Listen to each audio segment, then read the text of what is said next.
Hi everyone, thank you for being here and tuning in. I'm really excited to announce today's guest artist. Her name is Joni. She's from Canada. She's been teaching over 10 years and she's really amazing and really good. She'll be using acrylics today and I'm excited about this piece because I think you will enjoy the creativity of it. And all the materials that she'll be using, I'll link them down below. And also check out her page, check out her artwork and what she's up to. And I'll link them down below as well. And be sure to use hashtag ColorByFeliks so that we can see your recreation and share it with our community. Alright guys, thank you for being here. Enjoy the lesson and see you guys next time.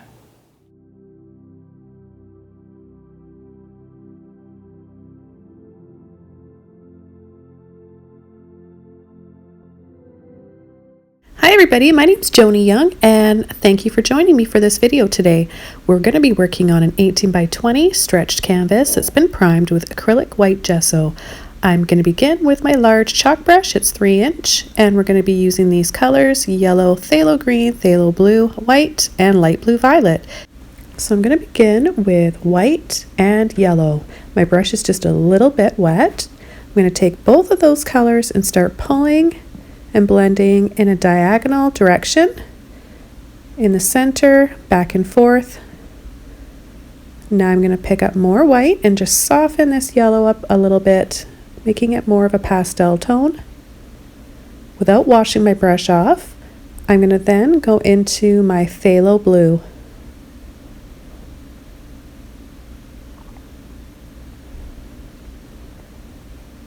I'm going to begin applying big puffy circles, both clockwise and counterclockwise, swirling them in a very soft pattern all around the canvas. I'm going to leave the center of the canvas that light buttery yellow, but I am going to make it a little bit smaller as I layer over, creating more of these circly puffy clouds. I'll begin picking up some of my phthalo green with a little bit of what's left on my brush and more of my titanium white.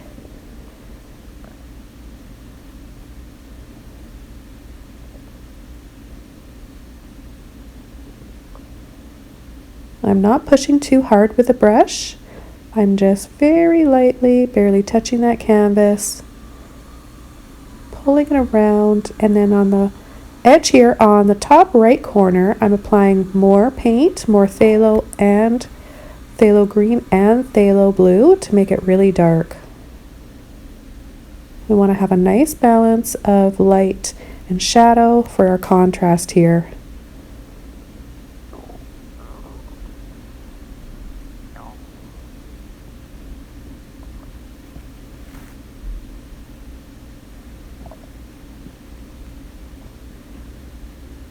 I'm just going to add a little bit more of my phthalo green right up in here.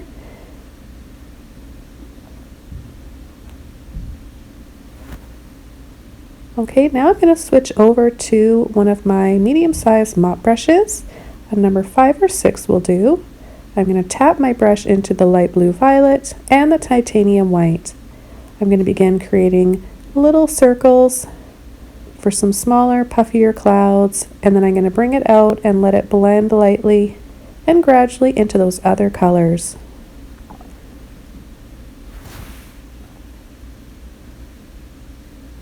Apply a little bit more right up here, and you can see how nice that light blue violet looks against that yellow. It's because they're complementary colors. So after rinsing my brush out, I'm going to go over to another mop, and this is my mini mop brush. Size 1 or a number 1. I'm going to take those same colors, that light blue violet, along with my titanium white, and create mini little scoops and circles. This is going to help create that perspective that these are farther away, almost as if we're laying down and looking up.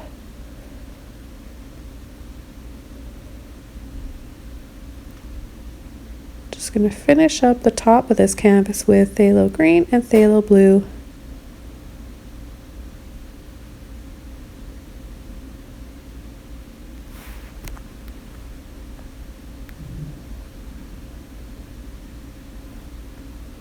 All right, I'm going to wash that off and I'm going to switch over to my neon red. Now if you don't have neon red, you can also use neon pink.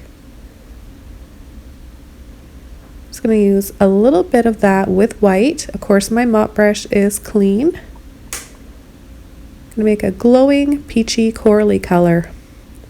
I'm going to apply that partially on the yellow and then a little bit on the other colors.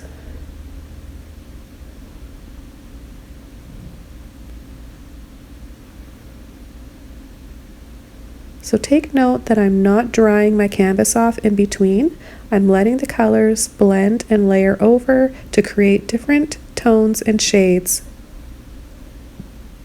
I'm going to go back and reload my brush. If I pick up a little bit too much green or blue, I'm going to wash my brush off and make sure it's clean again, especially where I want to have that peachy color, that pinky color to show up over the yellow. I'm going to just make a little circle here in the very center by picking up more yellow, adding it along with that neon red and white to create our little circle for our sun. More scoops to create some definition and peaks on these clouds. And I'm going to do this all the way around. They're going to be smaller towards the sun, and then as they get closer to us, they're going to get larger. That also helps to create the perspective. I'm going to take white and go right in the center, and then lightly and carefully outline the outside again with my peachy pink color that I made. Taking that same color, I'm going to make the scoops, still using my mini mop brush. And if you don't have a mop brush, you can use a Filbert brush, you can use a flat brush, round brush. There's lots of different brushes you guys can choose from.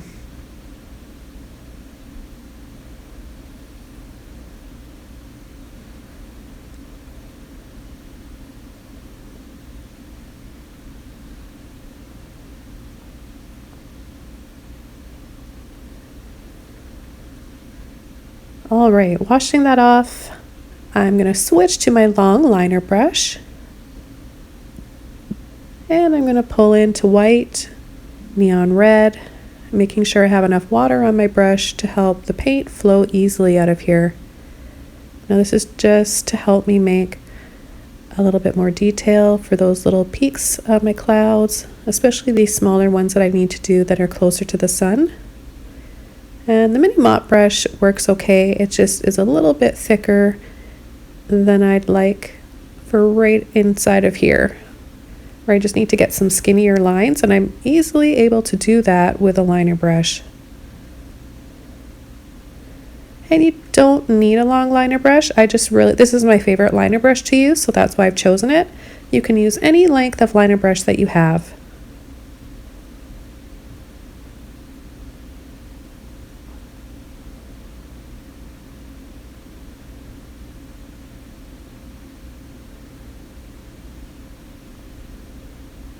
So you can see this is a really easy technique that anybody can do, and you just have to know the right colors, brushes, how much water to use. But anybody watching this video wondering if they could paint this, you definitely can do this, guys. I teach this to all my beginner students.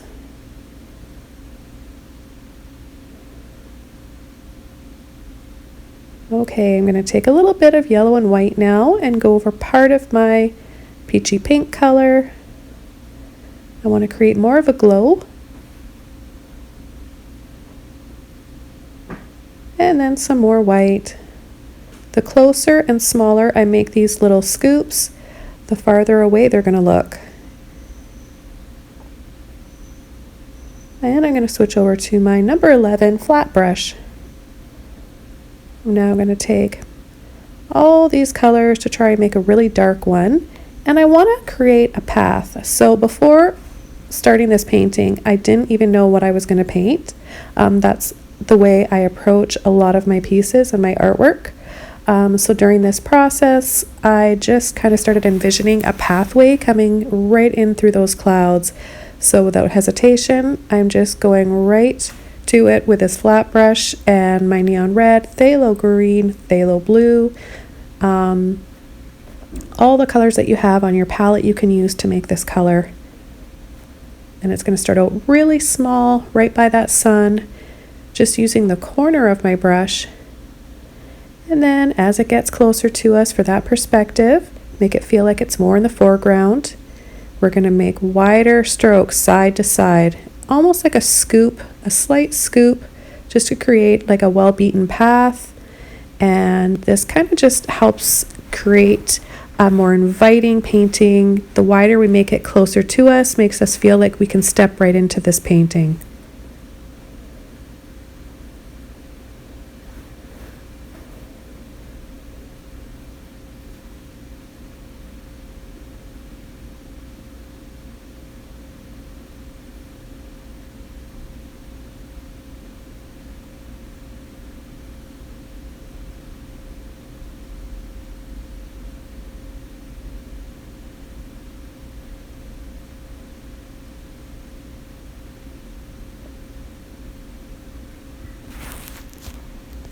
So the idea is to make it look like this path is floating in the sky. It's kind of like a floating world. And I'm going to finish up the shadow on this path. And then I'm going to come in, turn my brush sideways, and kind of drag down a little bit to make it look like there's moss or earth or vines or something just kind of hanging off the edge that gives it a more of a 3D effect and makes it really pop off the canvas.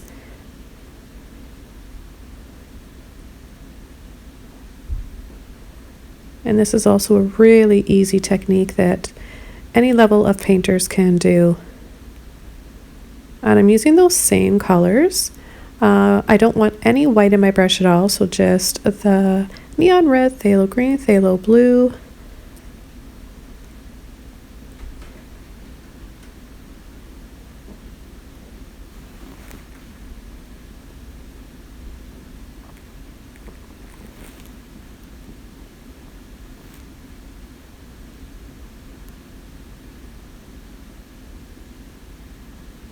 Alright, I'm going to wash this brush out, dry it off, and I'm going to pour out some more colors and use this brush right here. A nice round brush, great for creating all those little round bushes that you want and foliage. I've got Sap Green, Mars Black, Cadmium Red,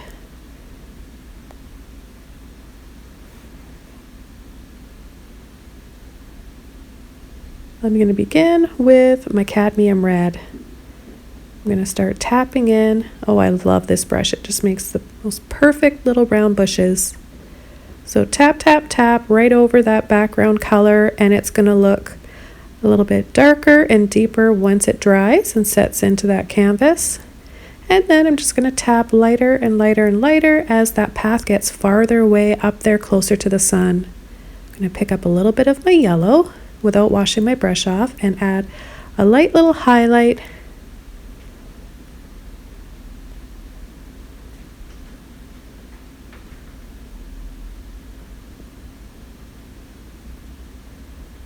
And I'm going to go along the other side of the path.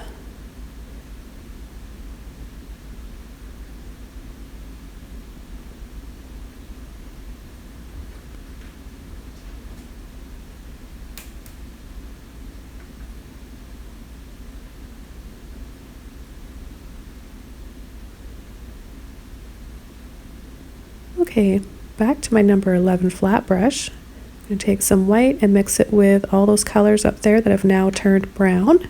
And that's exactly what I want. So I'm going to just slide and scoop my brush back and forth again over the path.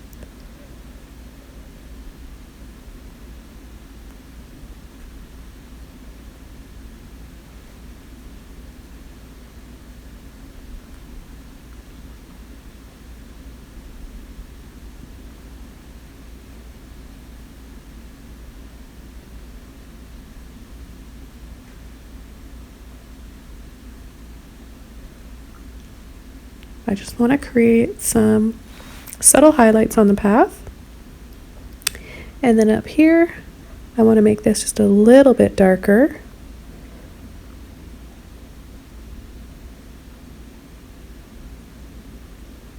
Turning my brush sideways again, defining a little bit more of that dripping moss or vines, whatever hanging off the edge.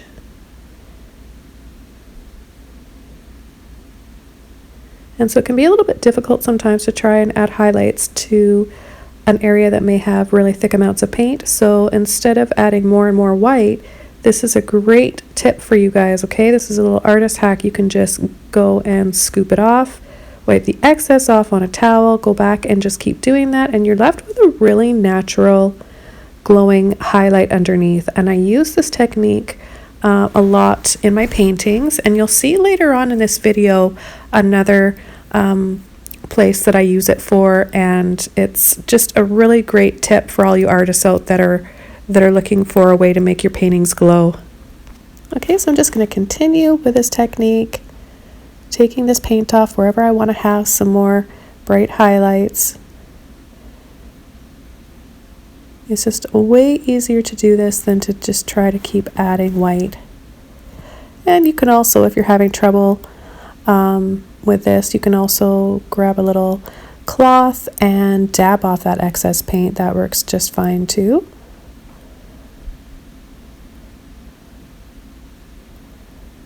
I have a little indication of bits of moss hanging on over the edge, but just a little bit and lighter in tone than it is in the foreground, because this is a lot farther away, so it's going to be smaller and lighter in color. I'm just going to take off a little bit of paint right here. I've got a few ideas for what I'm going to start doing here on the right side, and I just decide to go with it. I don't hesitate. I kind of just trust my intuition when I'm painting, and I kind of envisioned a big tree here, twisted looking tree, and I'm going to use just my phthalo green and red. You could use phthalo blue, throw that in there too. I don't want to use black just yet. I like to try making dark colors for my contrast with everything other than black if I can. It just looks nicer with all the other colors in your painting. There's certain things in paintings that you definitely need to use black for though. But I'm not going to use it just yet. I might use it a little bit later on. And I want to have another tree right on the left side as well. This one's going to be a little bit smaller. You can use any brush that you feel comfortable using, a smaller flat, a round brush, or even a liner brush. I like the edge of the flat brush. I can use it to make the thickness of water and paint, and also use it to make skinny lines by just touching the canvas using just the tip of that liner brush. Highlighting with a little bit of white and brown that I made, mixing all those colors. Now I'm going to switch to my liner brush, making sure I have equal. And I want to make this tree trunk look like it's got vines that are just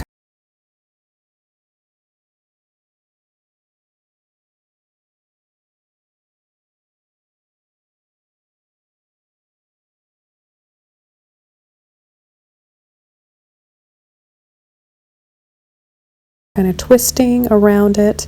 So I'm pulling and wrapping around lines to give it that kind of a braided, twisted look.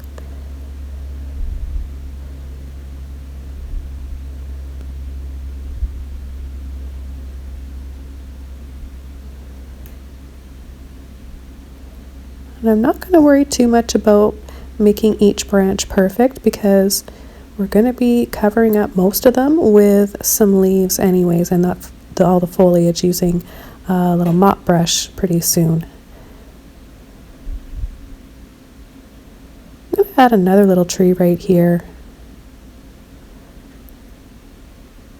This one's just going to be a lot smaller.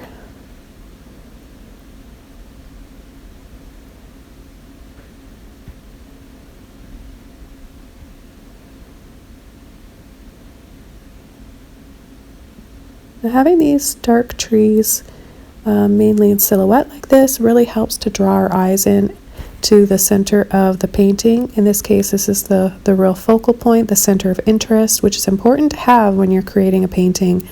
You need to choose kind of just one thing that really pulls you in, and it's the light, it's that sun. And the sun rays, you'll see at the very end that we add Back to my mop brush. I'm using red, a little bit of green. I like to use both of those colors because of course they're complementary. Another color that looks nice with the red is that light blue violet. I tend to use light blue violet in a lot of my paintings.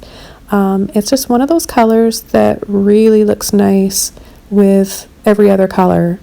I can't really think of a color that it doesn't look nice with. So I'm going to continue to just tap lightly, turning my brush.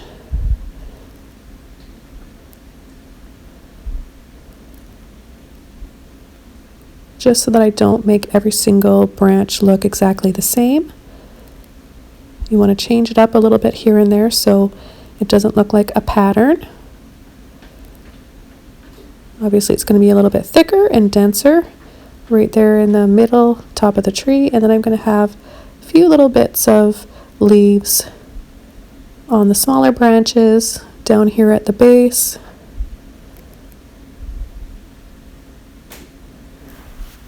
Okay, let's clean our brush out. And we'll switch over to a mini fan brush. If you don't have a fan brush, you can use a small flat brush. Even a round brush would work just fine, really.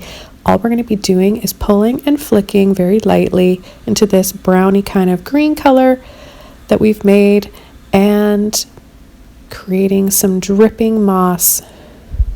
This really helps to set a mood in your paintings, and I like to do this in a lot of my paintings. I love the feeling that it creates, and it's so easy to do, you guys. Anybody can do this. So you're just pulling lightly, flicking, scumbling a little bit, again barely touching that canvas. You really don't need much pressure at all.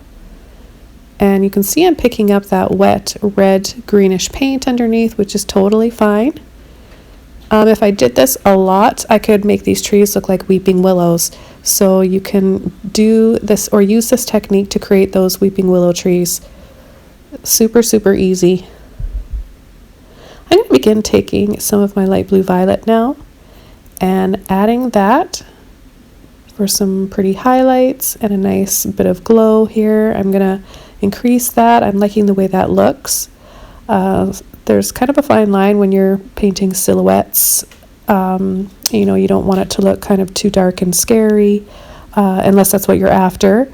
In this case, as the paint is setting into the canvas and it's drying darker, so it's a little bit too dark for my liking, and I want to soften this up and make it a little bit more inviting. So a great way to do that is to lighten it up a little bit, and that's why I'm going to be adding a little bit more of this blue violet.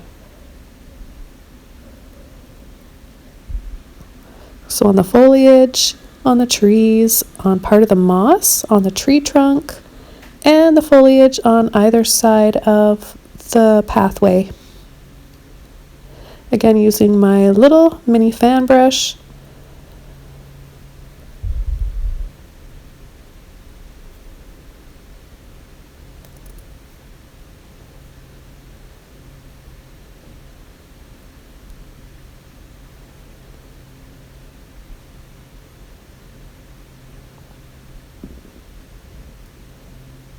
The mini fan brush is one of those like top 5 brushes you should have. It's a great brush that you can use for so many things when you're painting. That, a mop brush, a filbert brush, and a liner brush are really, really must-have brushes for you guys if you're just starting out and you're not sure. So I'm going to take this stipple mop brush again and start tapping in some thicker areas here with that light blue violet.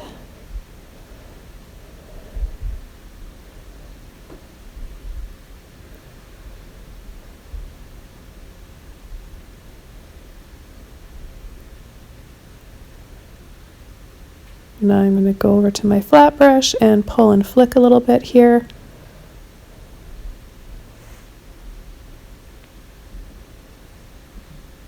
Just going to scumble a little bit of that paint off of the trees up into the clouds.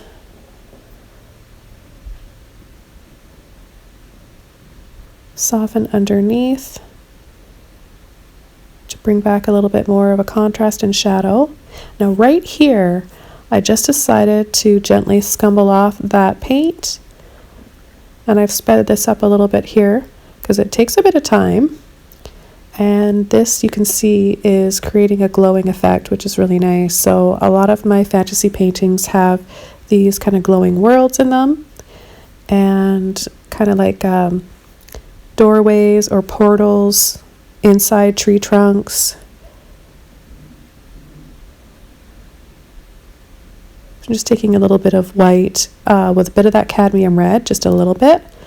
And I think I'm just going to leave it like that. I think that looks kind of cool.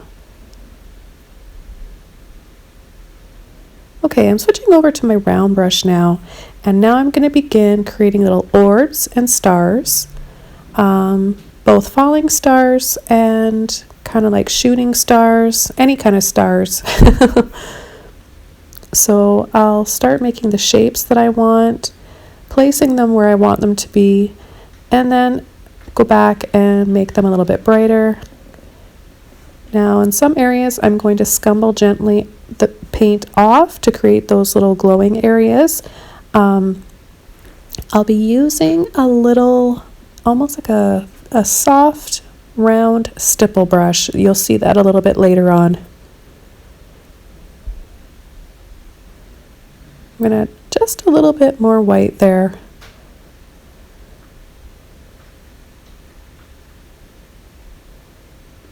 And I think I want to add some sun rays right here. I'm really going to have to dry this canvas off though, I think, because the paint on the tree is still wet. I know acrylic paint usually dries really fast, but I've got my studio a little bit cooler today, so it's staying wet a little longer than usual. As I let that dry off a little bit, I'm going to go back to creating some stars or orbs. So over here, I tried adding the white, but it's mixing too much with the wet paint underneath. So what I'm going to do is scumble the paint off. This is a lot easier. And I'll do that a little bit with this brush until I remember that I've got another brush that will do this a lot quicker, because it's a little bit more firm and has more of like a scrubby texture to the bristles. And if you do use a brush like that, you want to be very gentle so that you're not kind of damaging the layers of paint underneath, especially if you've got some gesso like I have over top of the canvas.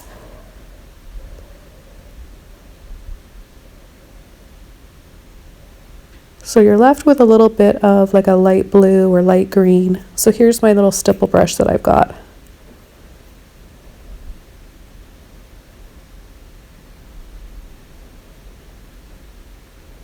So just little wiggles and pushing off gently that paint.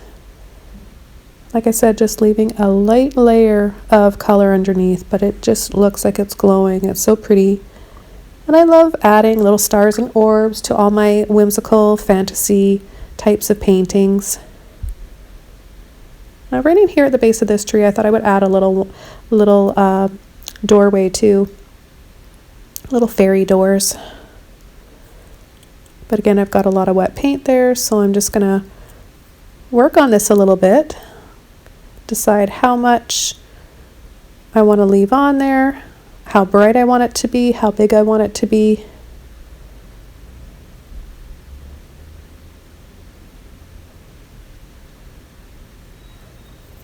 I should have actually gone and changed my water. It's looking pretty dirty, but I don't know if you guys are the same way. When you're in the middle of painting, you just don't want to stop for anything. I can go hours and hours painting and not even notice that I've skipped lunch or skipped dinner.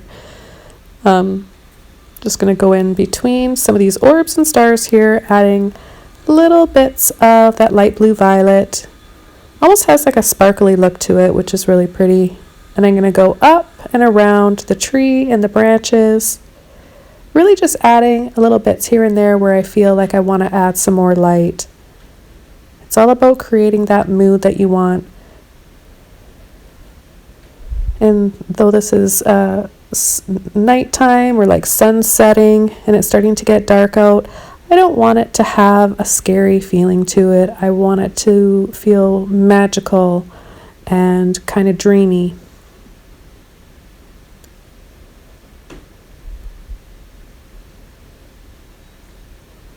back over to my liner. I'm going to dab little bits of white to make these look like they're twinkling. And then I'm going to add little dots and dabs for some more stars all around them.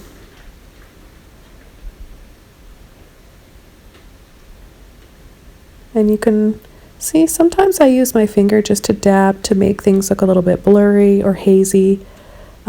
It's a really nice look when you're creating orbs or stars to just kind of dab or soften around them. Then you get that very soft hazy look that's pretty.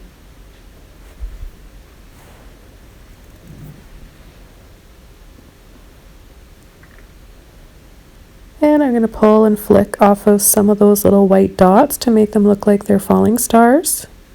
I'm going to try to go back over here and see if I'm able to get away with adding some sun rays yet. But I think that paint is still too wet. So let's keep adding some stars.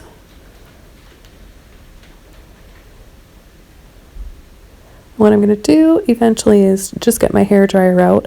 It's a good idea to always have a hairdryer or a blow dryer on hand so you can quickly dry something off on your painting that you need to add another layer over top of, and you don't want to disturb the color that's underneath.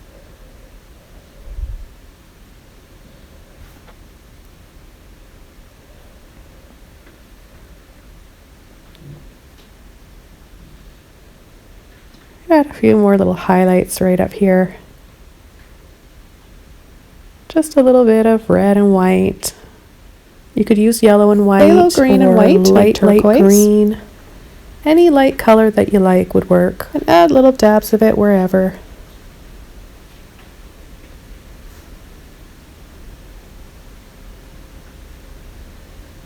And I'm just pulling to soften and some of these twisting stars over, and giving add kind of a a braided different twisted color look other here than just white around this little doorway. So that's something to think about too, you guys, when you're creating stars.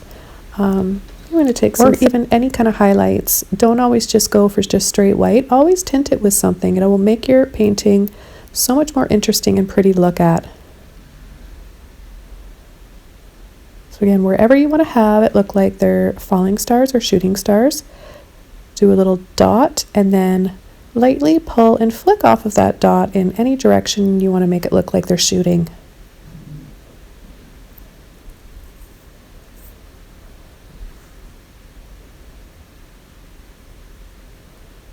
Okay, back over to my flat brush.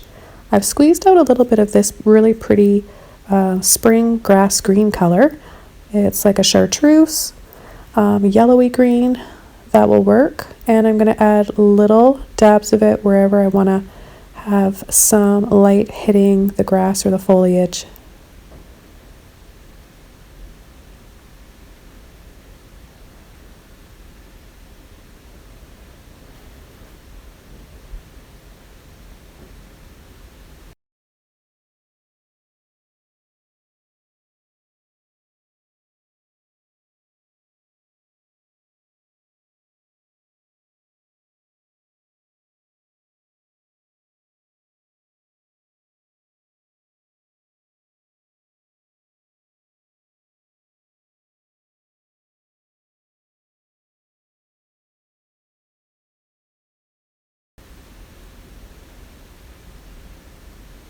So we'll add some here at the base of this little entrance, as well as the other one on the bottom right, and the path leading up to that sun, and then just a little hint of it back here. And I know it's going to dry a little bit darker, and I don't want to lose that turquoise color, so I'm going to gently scumble this off, wipe the excess off on my towel, leaving just a hint of it there. I want to have that nice balance. I want to be able to see the turquoise still. And I'm going to dry this off for a few minutes, and I've sped this up.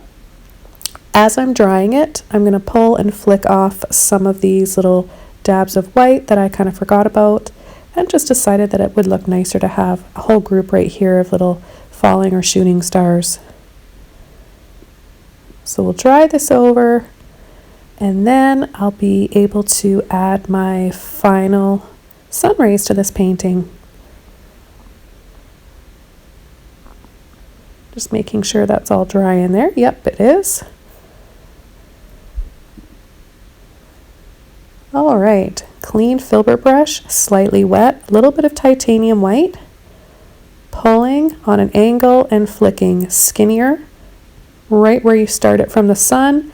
Then they're going to get wider as they get further away from the sun.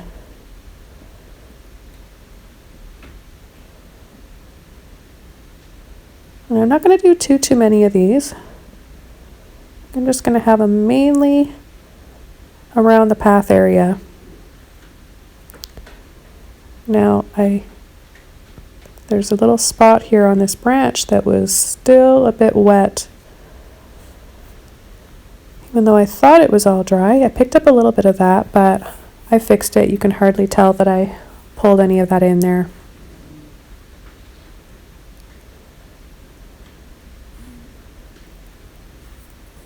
And acrylic paint is so forgiving. It's very easy to cover up your mistakes.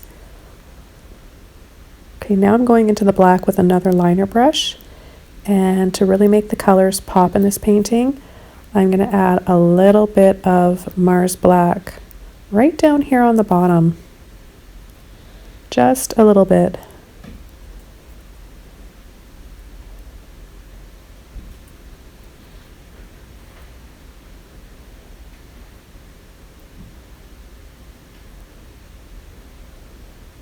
Okay, I think that looks like it might be all done.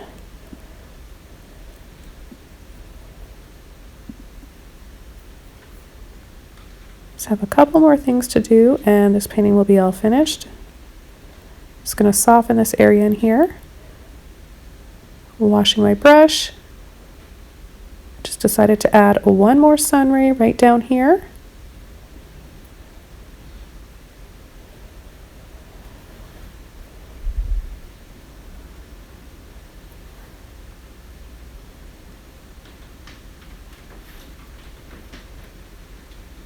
Okay, again, keeping it very skinny where it starts out from that sun and then making it wider. I'm going to have it lighting up the bottom right corner where we have that little portal into another world.